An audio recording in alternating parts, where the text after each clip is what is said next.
Ibinunyag ni Kamangyan kay Julius pagkatapos ng kasal nila, viral. Umani ng samot-saring reaksyon mula sa netizens ang panibagong revelasyon ng sikat na vlogger na si Mercedes Lasak o mas kilala bilang Kamangyan, tungkol sa kanila ng kanyang mister na si Julius Mantala. Patuloy na pinag-uusapan online ang love story nina Kamangyan at Julius na nauwi sa kasalan kamakailan lamang. Sa social media, lagi namang nagbibigay ng update si Kamangyan sa mga kaganapan sa buhay nilang mag-asawa. Kamakailan nga lamang ay pabiro niyang isiniwalat na nilagnat umano siya sa unang gabi nila ni Julius bilang mag-asawa. Ayon pa sa kanya, hindi umano siya binalaan ng kanyang followers na nakakalagnat pala ang aktibidad ng mag-asawa. Ngunit hindi nga natatapos dito ang mga revelasyon ni Kamangyan. At ngayon, viral ang kanyang bagong post kung saan isiniwalat niyang si Julius umano ang kanyang first kiss.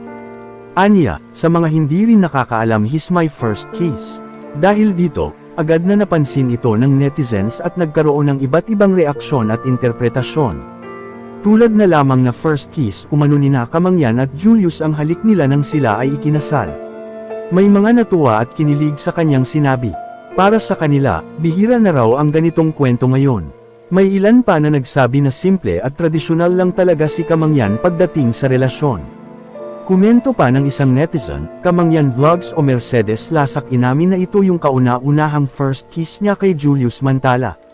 Grabe naman yan, talagang yan ang tunay na virgin bride, pati first kiss niya sa kasal lang niya unang naranasan. Ngunit ayon naman sa ilan, ang ibig lang sabihin ni Kamangyan ay si Julius ang unang lalaking hinalikan niya. Hindi ibig sabihin na sa kasal lang sila unang nag-kiss. May mga lumang vlog daw kung saan makikita na nag-kiss na ang dalawa bago pa ang kanilang kasal. May isang netizen na nagsabi, ang pagkakaintindi ko, si Julius ang first kiss niya. Hindi naman sinabi na sa kasal lang nangyari. Samantala, pinupuri nga ngayon si Kamangyan dahil napaka-tradisyonal umano niya at talagang si Julius na ang kanyang naging asawa. Sa panahon daw kasi ngayon ay hindi na seryoso ang karamihan pagdating sa pakikipagrelasyon at papalit-palit ng karelasyon.